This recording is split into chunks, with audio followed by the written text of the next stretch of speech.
Et pour commenter l'actualité, ce mardi du dimanche reçoit pour vous M. Hubert Tetika, député national honoraire. Bienvenue, M. Tetika. Merci.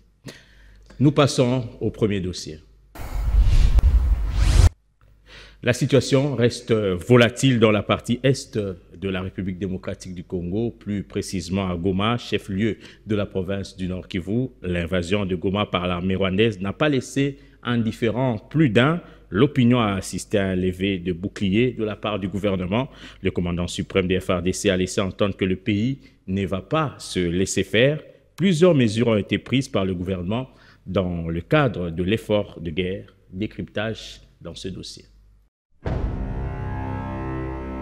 Lundi, la ville de Goma, capitale du Nord Kivu, a été le théâtre d'une escalade majeure dans le conflit opposant la République démocratique du Congo au Rwanda voisin. Plus de 10 000 soldats de forces de défense rwandaises auraient traversé les frontières pour prêter main forte aux rebelles du M23, assiégeant ainsi la ville volcanique. Face à cette menace existentielle, le président Félix Tshisekedi, commandant suprême de forces armées de la RDC et de la police nationale congolaise, a immédiatement convoqué de réunions de crise avec l'état-major militaire et les membres du gouvernement. Une riposte ferme coordonnée se prépare à ce sujet. Face à cette situation, permettez-moi de vous rassurer. Une riposte vigoureuse et coordonnée contre ces terroristes et leurs parrains est en cours. Nos vaillantes forces armées de la République démocratique du Congo, symboles de courage et de patriotisme, sont pleinement mobilisées, prêtes à défendre chaque centimètre de notre territoire. J'ai personnellement convoqué et présidé des réunions de crise avec une équipe restreinte du gouvernement, le haut commandement militaire ainsi qu'une réunion interinstitutionnelle afin d'évaluer les récents développements de la situation et de lever les options pour repousser les agresseurs et reconquérir chaque parcelle de notre territoire. Dans un message solennel à la nation, le président de la République a appelé à l'unité de tous les Congolais pour défendre l'intégrité territoriale du pays. Cette guerre ne peut être gagnée que si nous sommes unis derrière nos forces de défense, a-t-il martelé au cours de son discours. Ce message vise non seulement à galvaniser les troupes, mais aussi à mobiliser toute la société congolaise face à l'agression qui n'a que trop duré. Mais ce combat n'est pas seulement celui des FARDC.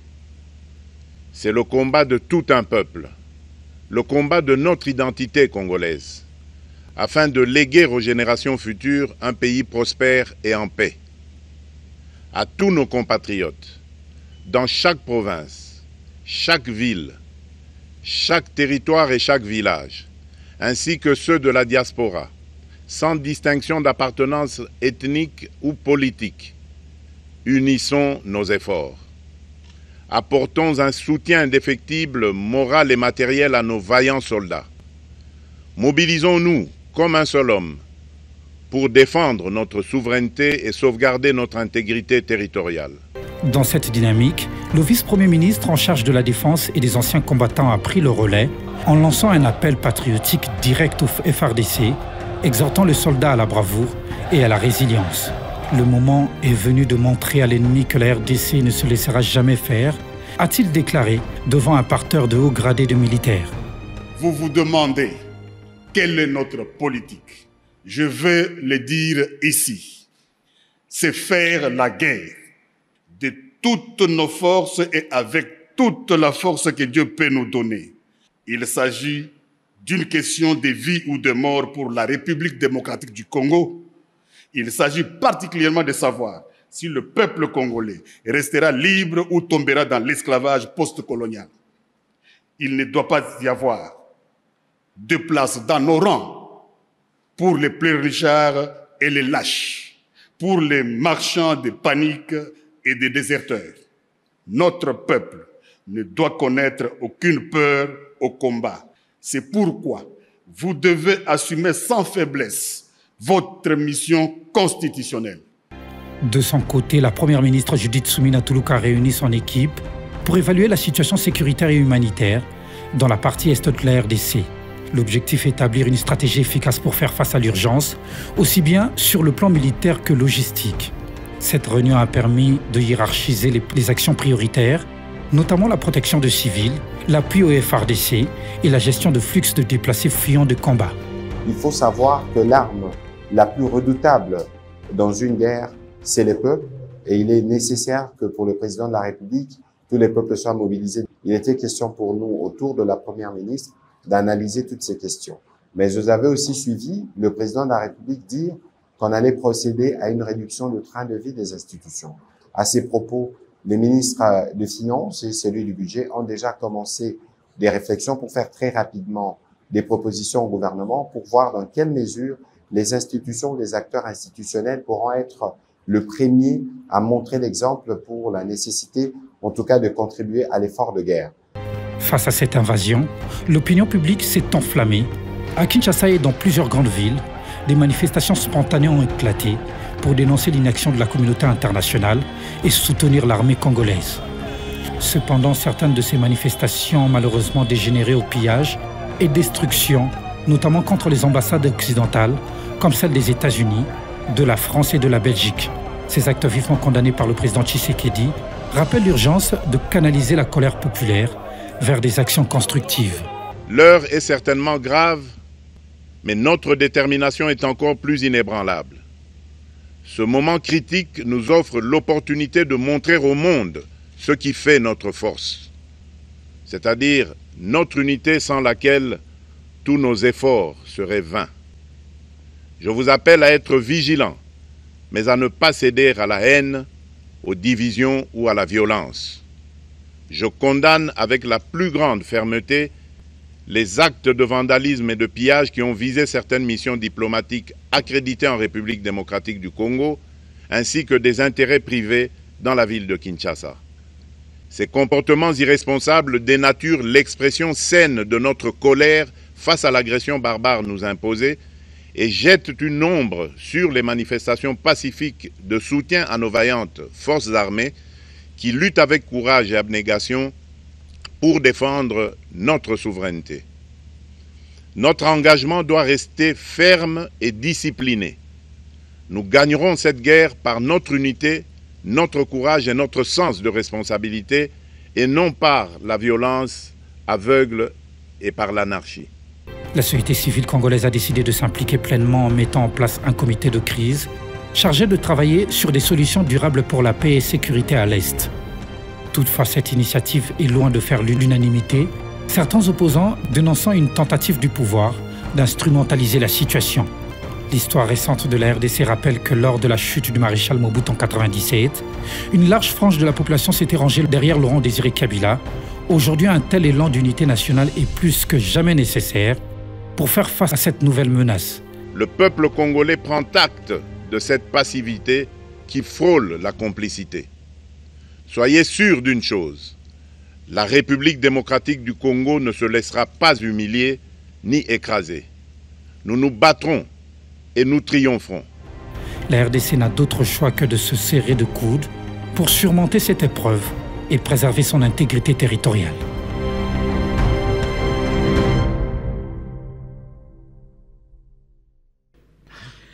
Monsieur Hubert Tetika, vous avez suivi ce dossier.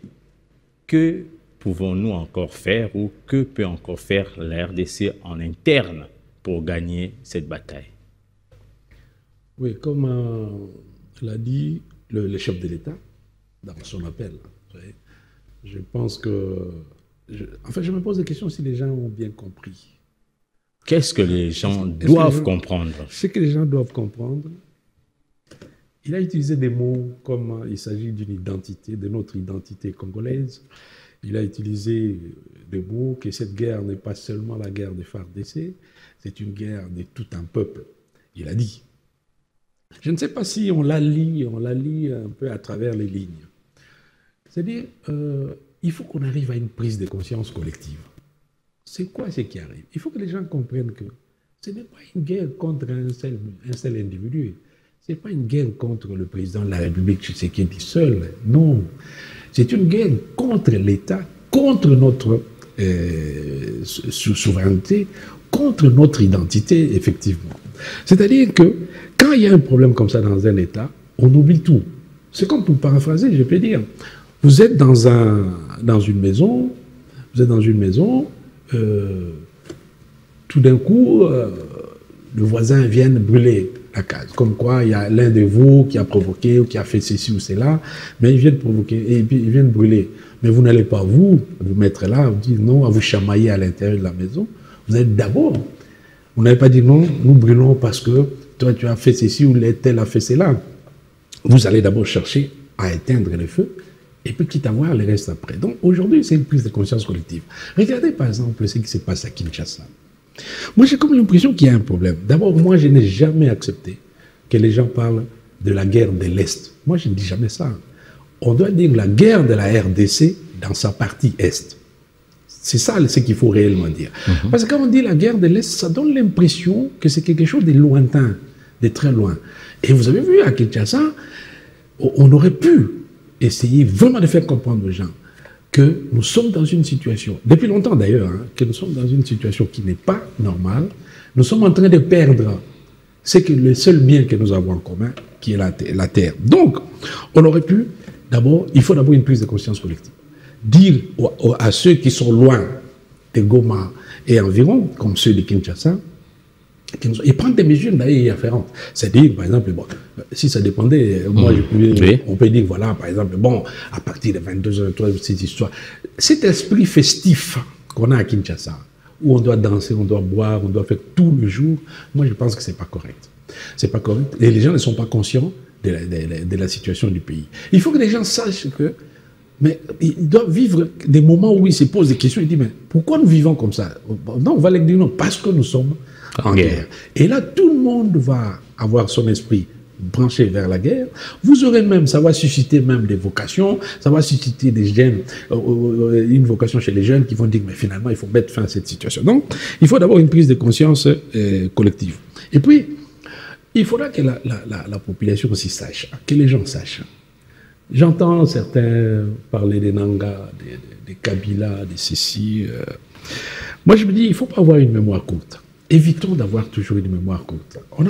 Moi, j'ai comme l'impression que chez nous, dès qu'il y a un problème, dès que ça passe, les gens oublient. Les gens oublient. Les gens oublient. Moi, j'ai été surpris, même sidéré, quand j'ai entendu Nanga dire que c'est moi qui ai créé les monstres et c'est à moi de les défaire. Attendez, on est où là? On est où là? Comment quelqu'un peut dire ça? Donc, c'est-à-dire que ce monsieur nous dit que c'est moi qui ai confisqué, si c'est vrai, ça n'engage que lui. Il dit, donc c'est moi qui ai confisqué le suffrage des Congolais. Alors maintenant, bon, je me dis, bon, je vais rectifier les règles. Mais est-ce qu'il mesure un peu la portée de ses propos? Alors comment peut-on faire confiance à un monsieur comme ça? Et vous trouvez certain, chez nous, le mal, c'est quoi? Quand on n'est pas du pouvoir, quand on n'est pas avec le pouvoir, automatiquement, on ne se fait pas opposant, on se fait ennemi à la limite. On se fait ennemi à la limite. Et ça, c'est pas correct. Écrit. Et ça, c'est pas correct. C'est ce qui nous tue, en fait. Nous ne nous aimons pas. Nous devons commencer par nous aimer d'abord. La politique, en politique, on est adversaire, on n'est pas ennemi. Il faut qu'on en arrive là. On n'est pas ennemi, on est adversaire.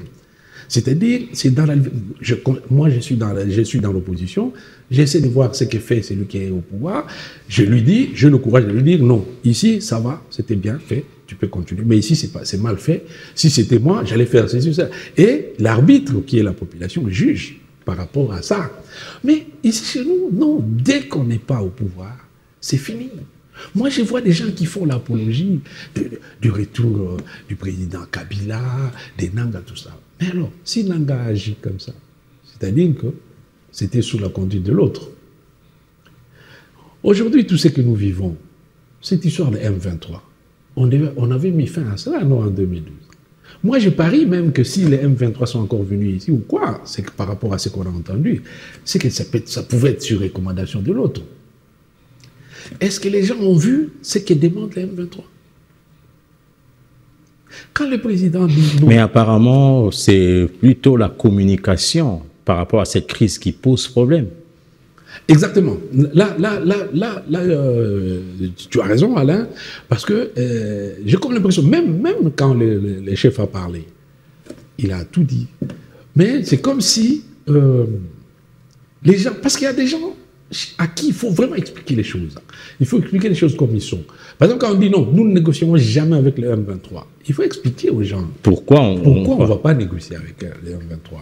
C'est-à-dire, quand on va expliquer aux gens que voilà, ils demandent qu'ils prennent le commandement de toutes les provinces de l'Est, ils demandent jusqu'à aller nommer les administrateurs des territoires, les ceci, c'est là, ils demandent une exonération fiscale ou quoi dans cette zone-là. Mais je n'ai jamais vu au monde une rébellion qui demande des choses comme ça. Donc, ça pourrait vraiment servir le peuple si on lui disait, qu'on lui expliquait que voilà ce que ces gens-là demandent. Donc, je pense qu'aujourd'hui, au niveau interne, il y a d'abord cette histoire, il faut... Une prise de conscience. Une prise de conscience collective. À Kinshasa, il faut arrêter cet esprit festif. Les gens doivent fêter tous les jours, quoi. Non. Il faut que les gens se rendent compte, même dans des choses.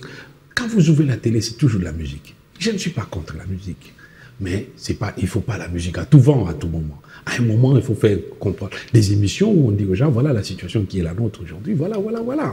Donc, deuxièmement, il y a des gens que, non, il faut expliquer qui sont-ils réellement. Des gens comme Nanga, des gens comme le président Kabila, qu'est-ce qu'ils ont fait réellement dans ces pays?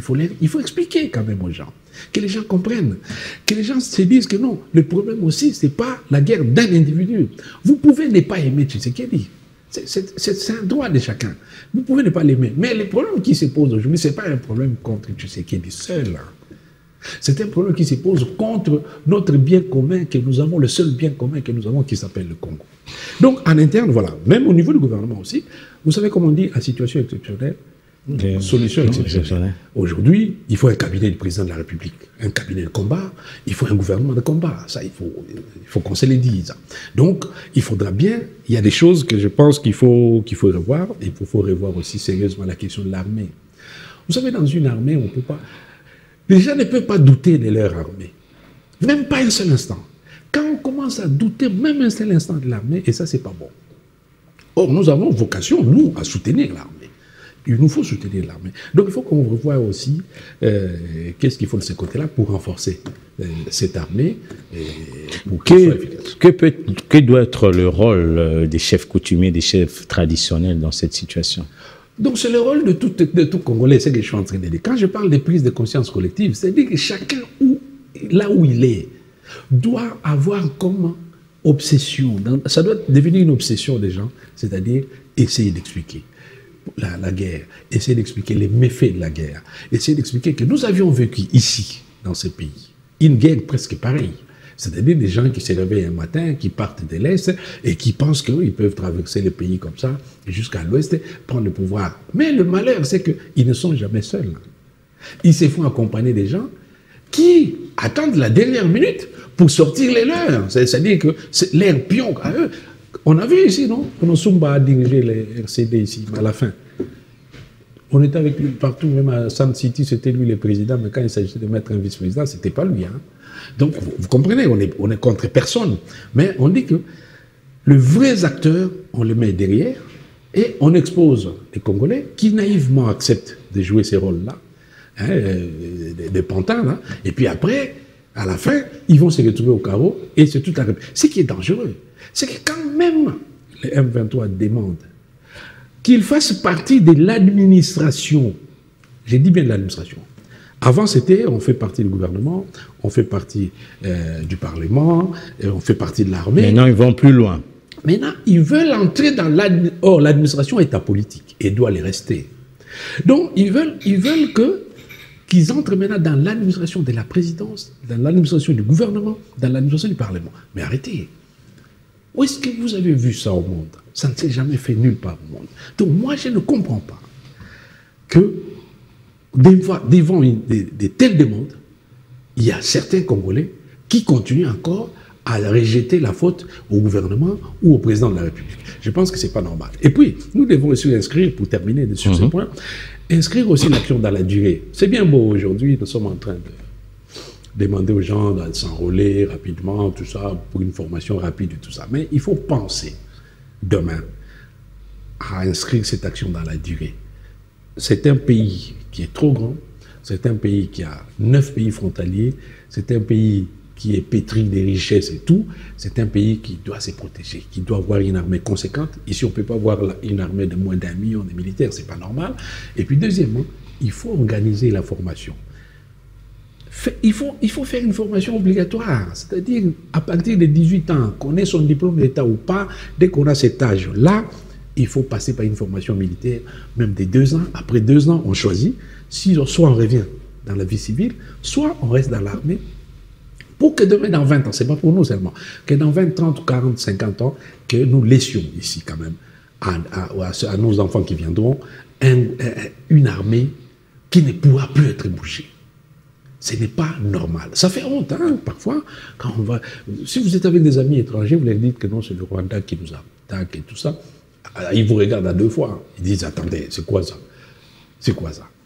C'est comme si vous avez un vieux de 50 ans dans un quartier et qui vient se plaindre, oh non, les petits là de 8 ans à Zukanelanga. Non, c'est pas normal. Donc, je pense que nous devons sortir de cette situation et nous devons comprendre que ce n'est pas la guerre d'un individu. Je parle ici librement, ce n'est pas la guerre d'un individu, ce n'est pas la guerre de Tshisekedi. Non, c'est nous qu'on a attaqué, on a attaqué l'identité congolaise et nous devons la défendre.